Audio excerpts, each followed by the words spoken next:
transfers mati kati kom le chuni wi bi ma ko be ma duongiti agi political party acel ki chere e mukene manyene MP me jinja ma chwan mano kilwonyen honorable Paul Mwire ma eno a ko be ki ant donye inup ma jola no be ma deto twal Robert Chagulanyi go be ye e jinja ka jola en inup imbale be no waje ne match o wow chuk ma ko be dana ye marama mia bech jimi go wang wati wache ngagi mamiro ochol kache jimo wa jim pa dan ko mer ki beno don ko be mamiro wanen lok matika ti icha me abogala mer chakne ki actually sub region kama ko beti Puru Soya beans chakeo po chake don ber kar madwong era lupu ko ber giti no chana mo dok kira producer wa wa mer ko wanen kan report eni ka dak padugi Dula acel matela mo district kuteno kodgi ka acel kagen kuchako Puru Soya bean me achara kedong mukene me kodi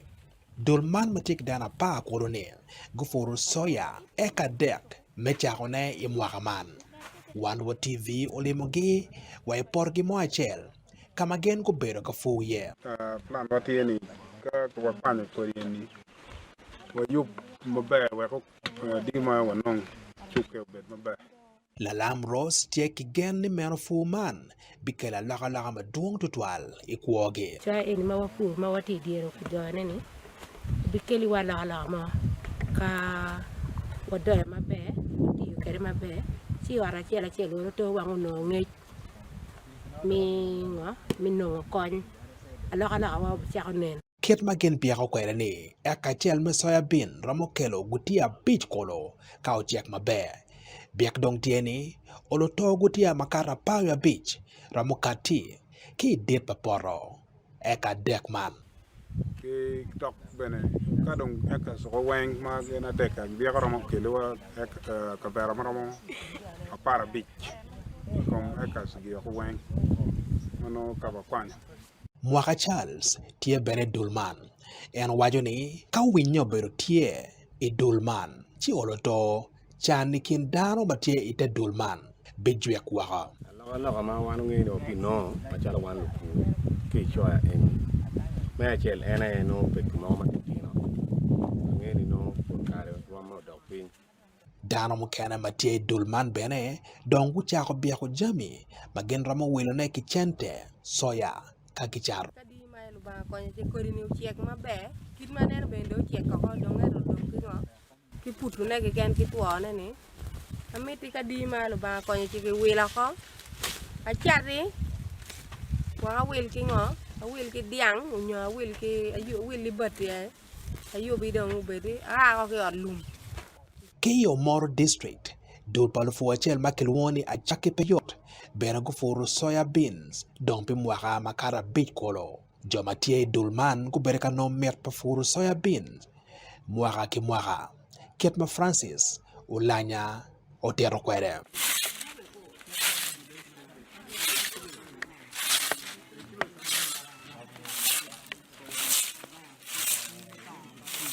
Kompeti dong ana okay at lum atika neno lum time yuk bare mada tia get bare dong neno na tieni at en mier chope imwa kamo karne adoni for kori makilwoni LSB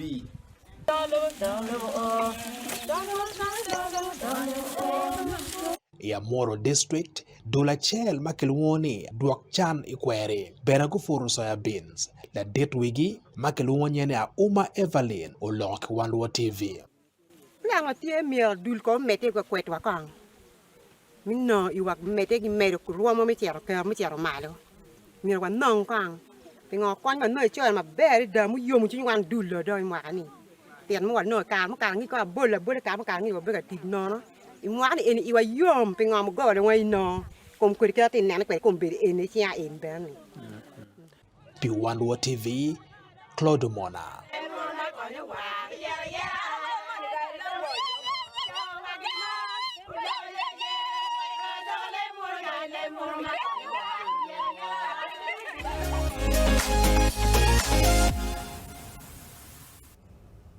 Apa ritual CLAUDE OMONA me yubo iwa report anone pat lok me Puru Soya na ni chai bir ke kero me bokolok ke RDC me Omoro mo ber ka tieta yeto keta Puru Soya tika kele kere chana mabe tutwa kumbe ana penge beti ma be ba kot beti ka chwe ma be ina ana be ni ching mo ni material ma tek to la no bale chami por pere kidong ma piera teke togetherness me fu ana ye kilo ngej maduong kibena dong me gena kilo ni ngo lem gono do ni synergy wax daano ber ka chelo ngej be ki poke bena maduong kenge ma nyoti ni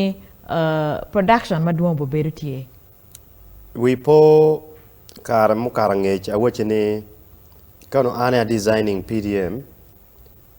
kon makwanya kiteka mi kon ilufu kani ane natika poko chen group chalo egoni mi achel query riemo chan kwangyo ki query mini factor ngara chela kindana pa eni ema uchifu poro ekadi adega imunye group mi achel waje ki foro ekadi make out group olo and let's push the strength of the group out of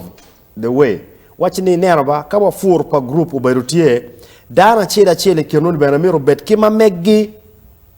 keru palwak ki keru pa dogola donc keru pa dogola wachini dogola chela miro fu rio kaki fur rio ento beno pidong kitika fur en soya keken watika metu keru pa dano at household level mi group pa group ya ento ma migi ma diri chere charo gangi lutini chamo e chulu ki school fees pedare kwara ni chairman ke mia kong wera den wera tim gena ko man bedu pe that is en me wayne synergy ma be teach karachel teach peluak teach mikelu dans lo karachel donc chene PDM katika binu no miro kenene ki kelo i groups ni group a chelo non kero ma wel gen chako kong teach chalo group ka donki a ki group ki doke dogola kaki a ki dogola there is that what we call automatic development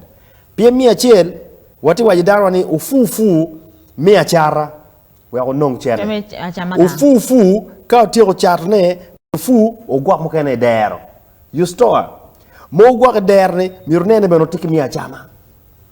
Those are three different things manyuti ka ine gwako kumbeti peko mati ya chole ni mapat ki joma tika Puru Soya bene most people tika fu mere me each magi charna meno piki tamani joma digir gi mera wele ken gang tie kagi ti charna gi charro wen ki poro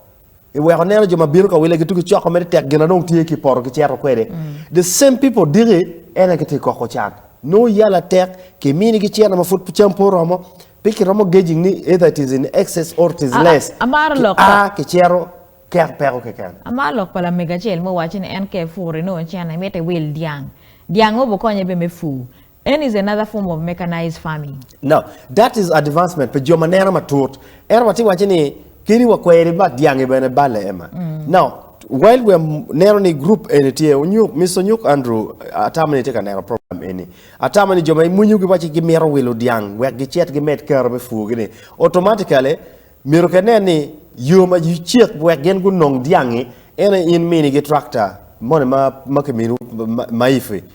guket mo guchi fu por gi eka money ken gang ka gen gu tiego fu you empower them ni in the next season girama wilo diang eni ke kwerne we ben gu chango you would have contributed as an RDC as a leader in that community dano mero teach and dano bena mero guidance ke kene pat la ne che wa lo kai kom pe ne lok ka dong fu tie dong ki fu je ma chele kan ka ya mor ge Puru Soya i pamien ya gi fu ngo boto pamien ya full mata full